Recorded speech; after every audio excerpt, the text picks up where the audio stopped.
Thank you po. Ayan. Iba po ang kaba pag kumakanta pala at saka pag nagsasalita. Kakanta na lang po kayo. Sige po. Ngayon naman po, alam niyo po, nung binigay po yung topic na to, sabi ko talaga, Lord. Sabi ko, faithful in serving. Ayan, si Pastora po kasi. Ano po, napaisip ako, kasi po, yes, I'm serving. Nagsiserve po ako kay Lord. Pero, faithful ba talaga? Wow, grabe naman yung question na yun. Pero kasi, alam niyo po, hindi na po ako lalayo. Ito rin po ay talagang patungkol para sa akin. Kasi bilang tumatayo rin po rito, naglilid, umaawit dito sa unahan, masasabi ko po na madali pong umawit, madali pong maglingkod.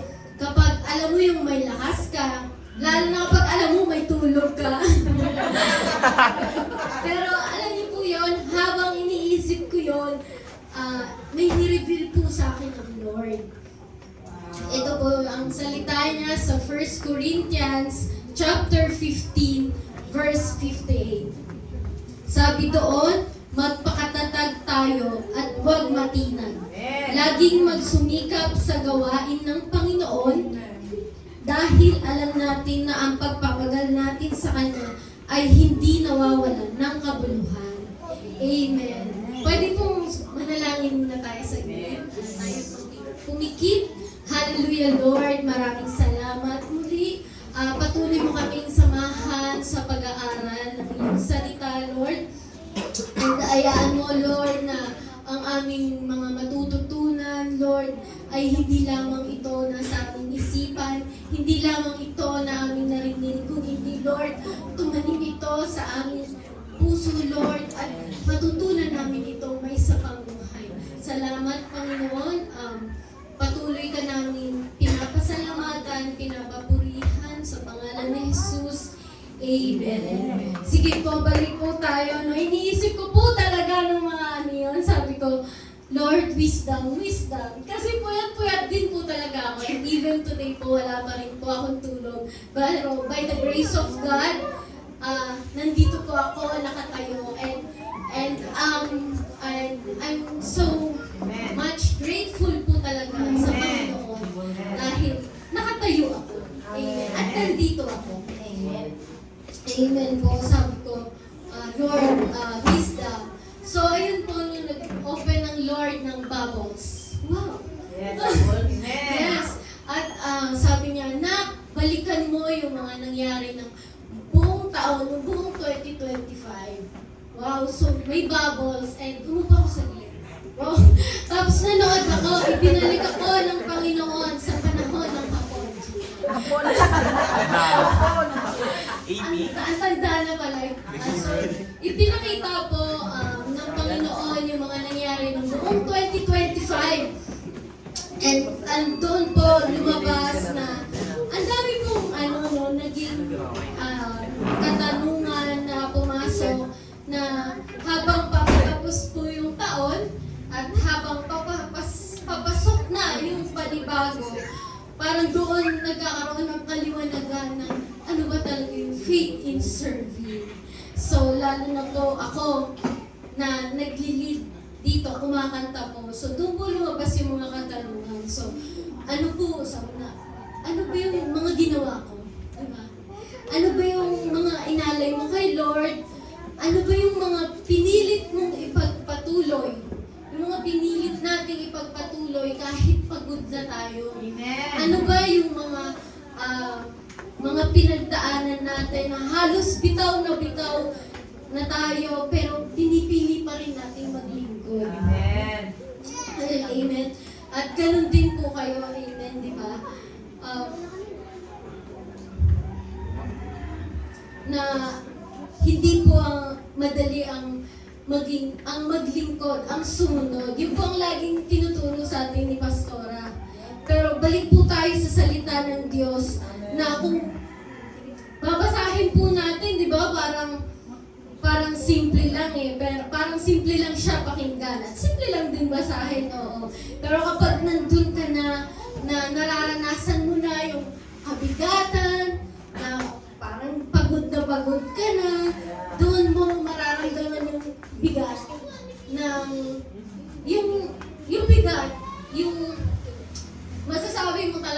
grabe, totoo talaga yung verse na to. Magpakatatag ka.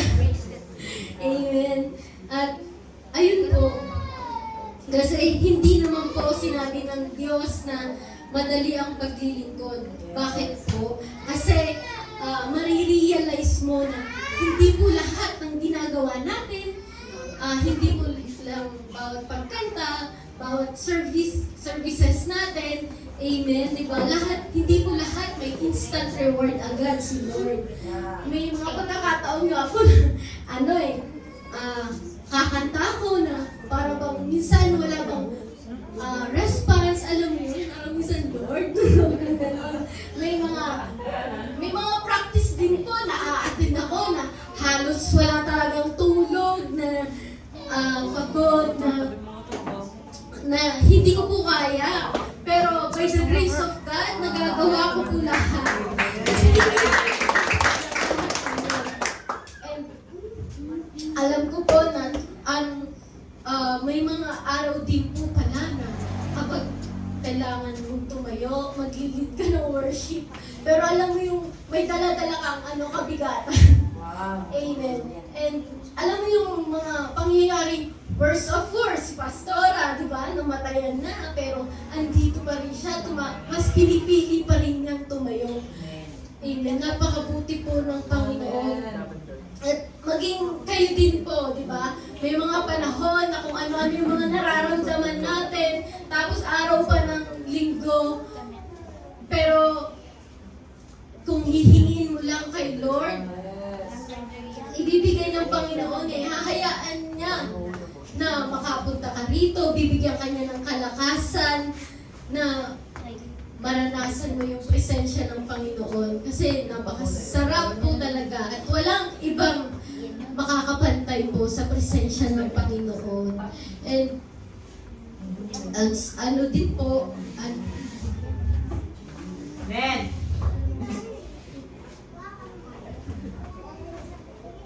so ayun po, hindi lang po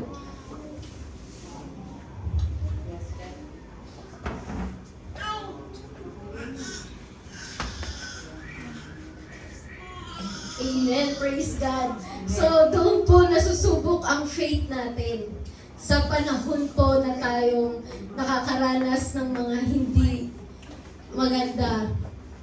Pero mas pinipili po natin ang mag-serve sa Panginoon. Kasi po ang faith sa pag-serve ay hindi po nasusukat sa kung ano po yung naging highlights ng buong taon, hindi lang po sa blessings, kundi po lalo higit sa lahat sa araw na tahimik, na parang na kahit tahimik, na kahit parang mabigat, mas pinipili mo pa rin maging tapat sa Panginoon.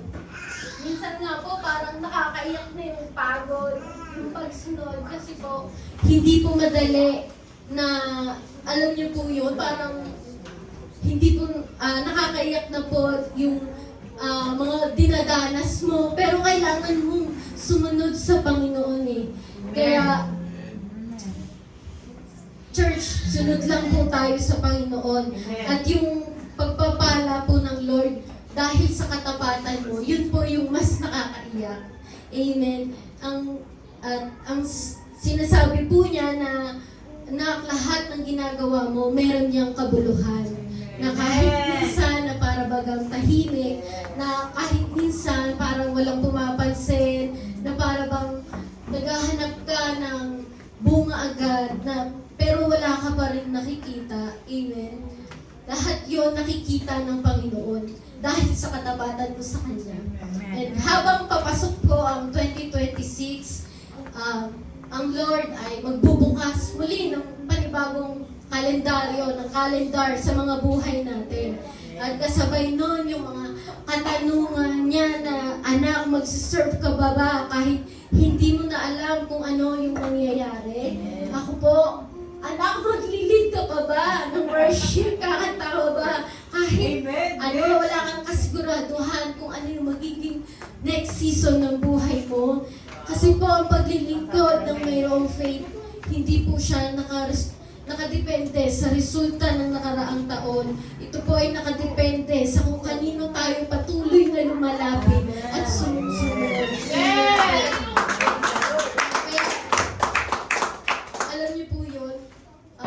bagay pa po na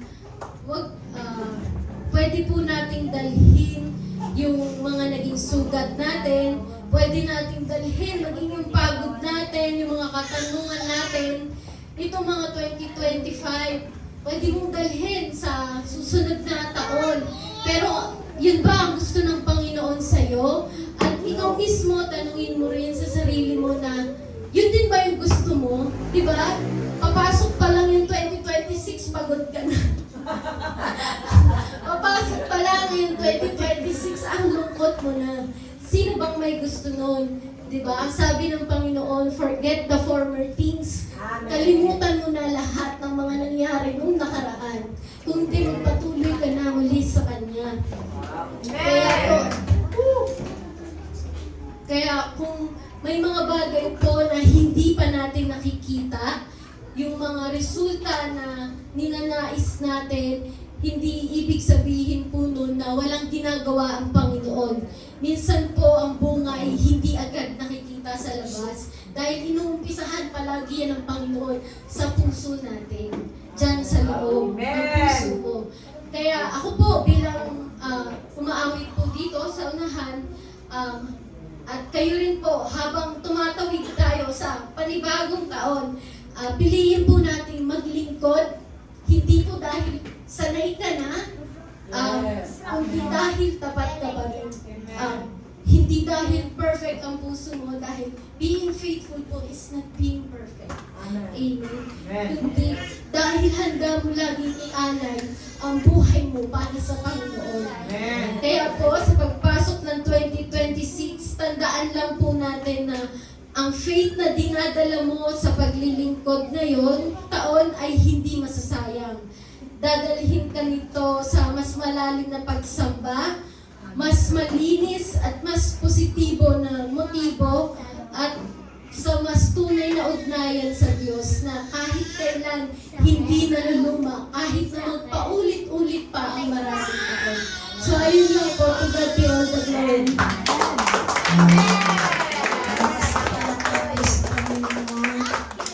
Amen. Hindi madali, hindi biro, pero sabihin mo sa katabi mo, kaya mo yun. Kaya mo yun. Babasahin mo lang ulit ha. Ito po pakinggan yung mabuti, yung salita ng Diyos. Intindihin yung mabuti. Kasi apakaganda ng verse na binigay kay Ate Joy. Kaya nga mga minamahal kong kapatid, magpakatatag kayo at huwag matinag. Wala namang hindi nakakaranas ng problema. At alam niyo po yan, naging buhay na patotoo ko sa inyo. Sabado naman na yung tatay ko. Pero nakita niyo po ako dito, linggo, nangangaral. Bakit? Kasi hindi lang tayo maglilingkod ng tapat sa Diyos sa panahon lang na maganda yung mga bagay na nangyayari sa atin. Kahit mahirap po. Pero yun ang katapatan naman ng Diyos. Kahit mahirap, pero willing ka pa rin, may deep desire ka. Sabi ko lang kay Lord, matapos ko ng lahat buong magdamag, babalik ako sa kanlubang, hindi pwedeng ako babalik. Kaya tapat ang Diyos, inalakas na tayo. Inalakas kami ng Panginoon, mga wala kaming tulog. Ate Richelle, alayin mo na pagtagumpayan niya magbiyahe ng gabi, hating gabi. Natutulog, Sleeping Beauty yan eh. Tutulog na yan, alas 11 pa lang. Amen? Kaya sabi doon, huwag kang matitinag. Kaya kahit anong problema, nag-aaway kayo mag-asawa, minsan walang pagkain, minsan walang pera, minsan napagalitan ka ng lola mo, nanay mo. Amen? Tuloy lang. Bakit sabi doon, maging masipag kayo sa paglilingkod sa Panginoon dahil alam nyo, hindi masasayang. Yung pinakamagandang pangako, hindi masasayang ang inyong paghihirap para sa Kanya. Amen. Bakit? May reward pagdating ng araw. Sige po tayo muna tayo lahat.